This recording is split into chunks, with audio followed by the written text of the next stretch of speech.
Hello everyone, and it is time for another video. This time more exciting news, and I'd love to know your thoughts on this. Because guess what? Beyond Meat and the Impossible Burger have a competitor coming up. Just around 2 months from now, at the end of March, this will be available. Lightlife. Lightlife, which has been a long-time vegan company, and they've produced bacon, sausages, I think burgers. Anyway, they have an array of plant-based protein products. Sandwich meats. They have now decided to come out with their own burger. And as you can see in this picture, this burger looks like the Beyond Meat burger.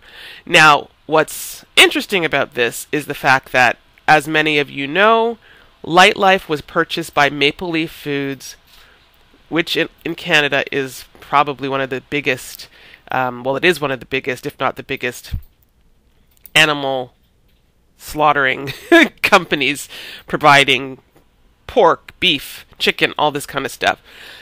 And many, many people were unhappy with this. Now, the good thing about Maple Leaf buying Lightlife, suddenly their products were available in Canada. Before that, they were only in the US. They've been available now at major shopping outlets like Food Basics at a good price. So it's allowed people to buy these products unlike before. The bad thing now, possibly for you ethically, is you might not want to support this because it's coming from a company that is at the top and at its core not ethically vegan. Okay, so let's just get into a bit of this. So as you can see, their burger is going to be just like how the Beyond Burger is, and I have not tried the Impossible Burger, but I believe it's the same. Soy-free, 20 grams of proteins, no GMO, and it's gluten-free as well. I mean, this legitimately looks like a Beyond Meat patty right here. Now, here's the article. This news landed yesterday. So it says, "Watch out, Impossible. Beware Beyond. A new competitor is entering the plant-based burger market." So Lightlife Foods, the brand behind Gimme Lean Meatless, the beef, the tofu, dogs, bacon, tempeh bacon, and other things, they are now launching this. One of the things that this article goes on to point out is that because they were bought by Maple Leaf Foods, the $2.6 billion Canadian meat conglomerate, they were able to take their concept for a meatless burger and go from the concept to production in just 6 months. That's the kind of money Maple Leaf Foods has. And if you think in the grand scheme of things, this means they're going to get their product out faster, wider, and allow people to buy more meatless options in a bigger way. So that's the plus. Lightlife is hoping to expand the audience beyond its core consumer base of traditional vegans and vegetarians for its new product, targeting so-called flexitarians and anyone looking to reduce their meat intake. The marketing budget is the largest in the company's history. Wow. So, I mean, come on, let's face it. People talked about 2018 being the year of vegan. It just seems like every year that comes next is really the year of vegan. 2019 with the Canadian Food Guide. Now there was the talk about McDonald's possibly coming out with a vegan burger. Well, guess what? My thought is a company like Maple Leaf Foods, which probably, and I would have to look this up to be certain, but possibly has a relationship with McDonald's, could be the company that offers them or tries to offer them or another big Canadian company, let's say Wendy's or something, their meatless burger to have on the menu the way Beyond Beef has secured a place with A&W. And I just have to interject something here. A friend of mine, I'm trying to get him to go vegan. He's cut out beef, but he tries to eat as many alternatives as he can. He says he absolutely thinks the Beyond Beef burger is much better than the beef burger at A&W. He said, I tried them both side by side. He said the Beyond Beef is so much better. So, Lightlife and Maple Leaf Foods, they understand that this market is huge. It's doing so well with major news, as we know in the U.S., Beyond Meat at every Carl's Jr., the Impossible Burgers at Applebee's and many other chains. They're missing out on that kind of cash. So there's no question that this is not an ethical decision for this company. This is a decision that's based in finances. And for everyone who says, oh, being vegan doesn't make a difference, give me a break. Big companies are investing big money to put their meatless products out there because there is a huge, huge market for it. Okay, so nearly 1/3 of customers see plant-based burgers as healthier than their meat counterparts. And 29% say they're acceptable fare for meat eaters. Only 15% say they taste as good as real burgers, however, and just 5% say they'd go to a casual dining restaurant to order one. Not sure about that. The A&W burger, I've got to tell you this as well, at least in one of the stores in Toronto, is outselling the beef. Not with vegans, but people who love beef, they're buying the Beyond Meat patty more so. They might be putting bacon on it and cheese, but they love the patty better. So consumers may realize the product is healthier for them and their family, but when it boils down to it, they're probably going to go with the thing that tastes better or they're more familiar with. But manufacturers such as Lightlife are targeting younger consumers, he said, who are more likely to try products they see as healthier.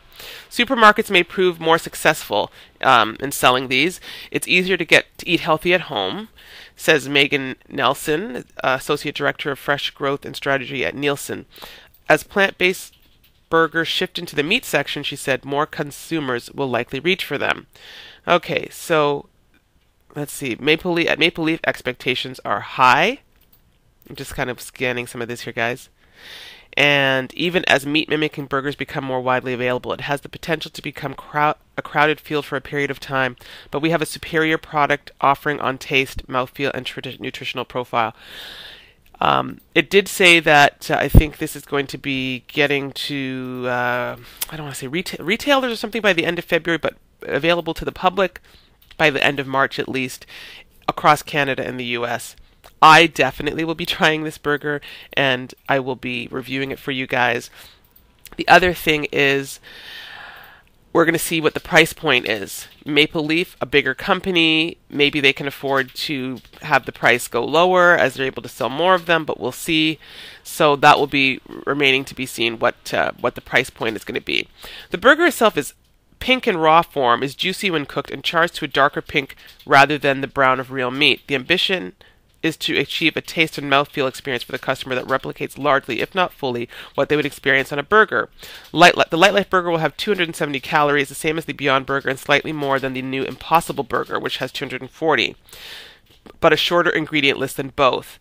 Like Beyond, it's made with pea protein, which is becoming an increasingly popular ingredient in the world of meat and dairy substitutes, which means soon enough we're going to start hearing stories about how peas are bad for you and isolated pea protein is going to kill you. You know, that's going to come probably sooner rather than later. The simpler ingredients and its non-GMO, soy-free, gluten-free pedigree may give it a leg up on its competitors. Well, the other ones are the same, I'm sure. Okay, so plant-based proteins are kind of complicated to produce. Now, there's another way it's different too, one that underscores Lightlife's key consumer base of vegans and vegetarians. We stay away from the word bleeding. Okay, so I can just imagine the people at Lightlife, and I really want to say it's probably Maple Leaf, they bought them out, hearing about especially the Beyond Meat burger at A&W. They probably bought so many of them and tried to deconstruct them and figure out what went into this, because I'm guaranteeing it's probably going to be very similar. I look forward to trying it. Now, guys, there's more news, and we'll see how this goes. But as well, getting in on this is Nestle. Nestle plans to introduce a meat-free Incredible Burger this year. So this I heard about a couple of weeks ago, and so now I'm doing this video. I'll include it in here. Nestle is planning to introduce a plant-based meat-free burger in the spring called the Incredible Burger. Come on. What was the Impossible Burger, the Incredible Burger? I mean, they're really clearly trying to jump onto the I'm talking about the bandwagon, of these other highly selling, amazing meatless products. So set to rival other meat alternatives such as the Impossible Burger and the Beyond Burger, Nestle's plant-based patty is made from soy and wheat protein, and it will reportedly be released through its Garden Gourmet brand in the spring. So that's the one difference here.